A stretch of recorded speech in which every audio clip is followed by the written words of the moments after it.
Residents at an uptown condo complex are terrified of one of their neighbors. They say he repeatedly threatened to kill them from jail. And now that he's gotten out, they're afraid he will make good on those threats. News 13's Candace Hopkins has their story. He wants to kill us. He did pull a gun on 2 children. My fear is that the worst will happen. Winrock Villas resident Marcy Britton is talking about her neighbor, David Shaken.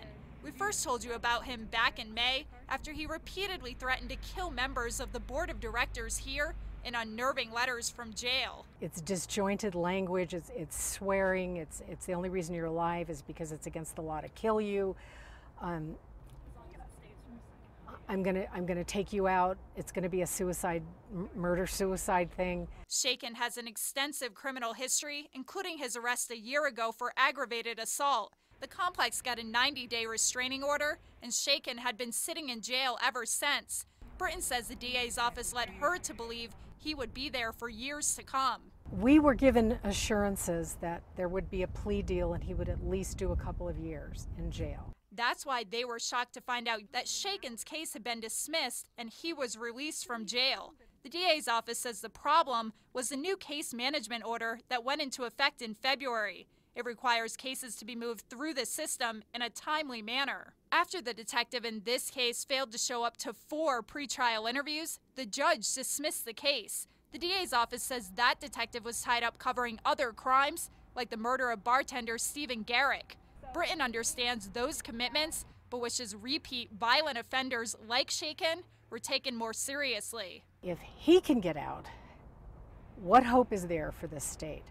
Candace Hopkins, KRQE News 13. The DA's office says police patrols near that complex have been increased. Officials there also tell us they plan on refiling charges against Shaken soon. This morning, police in Roswell are asking for your help finding a 7-year-old girl who has been missing since last month. Her name is Isabel Jacobo. She's been reported missing by her father. It's possible that her mom took the girl as the result of a custody battle. Now, police say the courts granted custody to the girl's dad. Isabel is Hispanic with black hair and brown eyes. She's 4 feet tall and weighs 40 pounds. She was last seen on July 9th. Anyone with information is urged to call police. And police are hoping someone will recognize a crook who robbed a bank in northeast Albuquerque. It happened Friday afternoon at the U.S. Bank near Eubank and Snow Heights.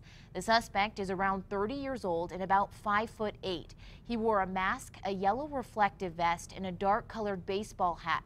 Police say he gave the teller a note demanding cash, then took off with the money in a silver Mazda driven by another person. Police say the man who robbed an interlock company got caught because he was also a customer. According to a criminal complaint, Raif Hayes barged into the ABQ interlock near Manolan University with a pistol in hand. He fired a shot into the ceiling above a clerk and demanded cash. Workers told police they recognized the crook as a man who'd done business there a week and a half before. Even though police say Hayes stole just $400, he'll need a lot more than that to bond out of jail. I will ask background, is there any reason to change that bond? No, Your Honor, we recommend to continue. Okay, Mr. Hayes, your bond is in fact $100,000 cash or surety. Online court records show Hayes has a minimal criminal history. State health officials say a Santa Fe County woman's death was the result of the plague. It's the first human case in New Mexico this year. The woman died last week after also contracting pneumonia. State officials say there was no obvious source of the bacteria that causes plague at her home. Now, the woman's name or where she lived has not been released. Plague cases can happen at any time of year, but most occur during the summer. A new vaccine against Ebola has tested highly effective and could help prevent its spread in the current and future outbreaks. According to the World Health Organization, a trial of the vaccine, which was given to about 4,000 people, had a 100% success rate. Trials of the single-dose vaccine began in March in Guinea, one of 3 West African nations at the center of the outbreak. 3 of Osama bin Laden's family members have died. According to Saudi officials, the family members were killed in a small plane crash in England while visiting on vacation. The Saudi ambassador to Britain is offering condolences.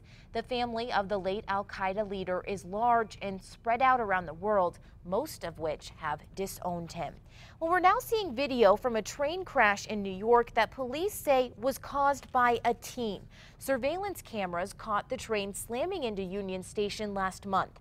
Investigators say a 13-year-old boy got onto the unattended train and set it into motion. No one was hurt, but it caused quite a scare for those people waiting on the platform. Well, the countdown to we're learning much more about the moments before Albuquerque police shot and killed an armed man. Now, police say the suspect was a career criminal. However, friends we spoke to say there's another side to the story. News 13's Madeline Schmidt has more. APD's 6th officer-involved shooting this year brought out strong emotions from the family of the man killed.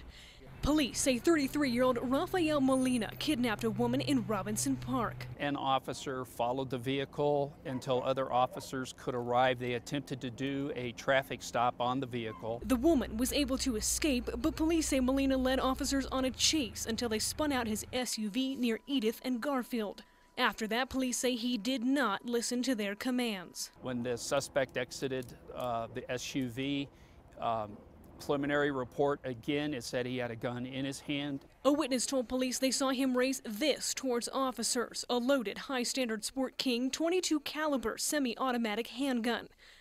At least one officer fired and struck Molina, killing him. A second officer might have also fired shots. Both are now on paid leave as the department figures out what happened. Our officers really face real danger out here, and I think the community understands that. Online court records show Molina was arrested in May for aggravated assault and has drug, theft, and assault convictions. But friends of Molina say he was a father to a little girl and a good and friendly guy. One family member cried out in anger as she learned of his death.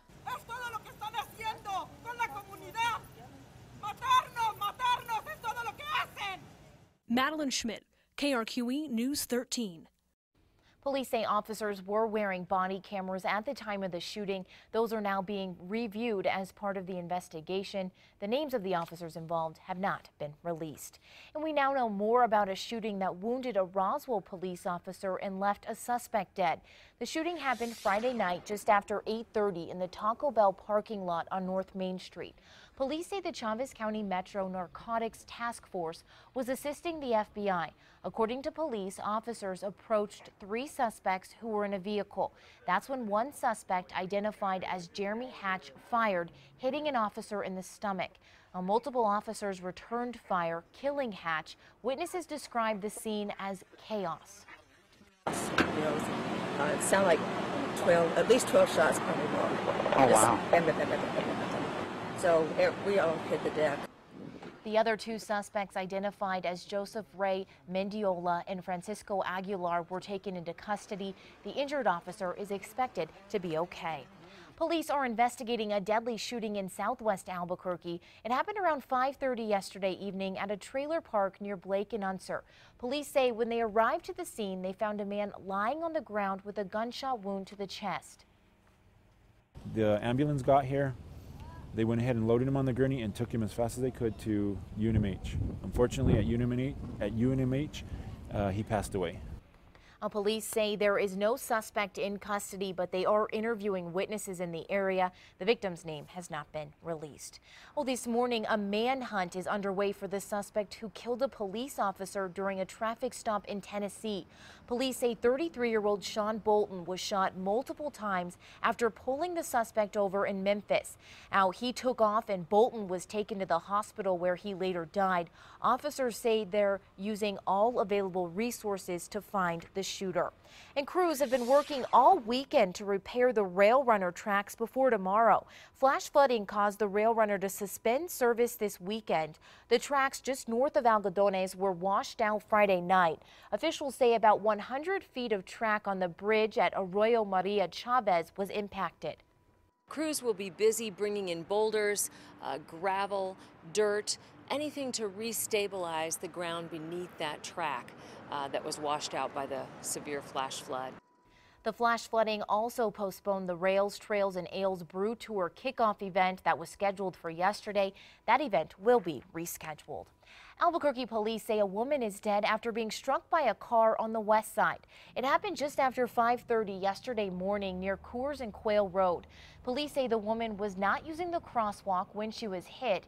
The driver was not hurt, and police don't believe speed or alcohol was a factor. No names have been released just yet. A dispute between owners of a trailer park in the city of Carlsbad has left at least 100 people without power in scorching temperatures. According to the Carlsbad Current-Argus, power for about 40 homes at the West Winds Mobile Home Park has been shut off since Tuesday. City officials say they turned it off because of exposed wires. They're worried that someone could get hurt. The park's owner says the city never gave him notice, and he's trying to get the power turned back on. A mom in New Jersey is facing charges after leaving her toddler in a hot car. The rescue was all caught on camera. Where are the parents? Maybe stopping. Oh my God. Police say they heard the child wailing from a minivan in a parking lot on a hot day. One of the officers broke a window and got the little girl out, who was drenched in sweat. And while they ran the license plate on the minivan, the girl's mom showed up with another child who had been with her while the little girl suffered in the car. Is this your kid? You left her in the car. No, sorry. She could have died. The toddler was taken to a nearby hospital and was released to her dad. Her mom was arrested and now faces charges of child endangerment. Subway's former spokesman is accused of paying $100 to have sex with a 16-year-old girl. According to Business Insider, the FBI has issued a subpoena for text messages between Jared Fogle and a Subway employee he was having a sexual relationship with. In those texts, Jared wanted the woman to advertise herself on Craigslist to have sex with other men so he could watch. She says She asked Fogle if that's the same website he found a 16-year-old girl for $100 on. Now, the woman says she went to Subway to complain, but the company did nothing about it. Well, which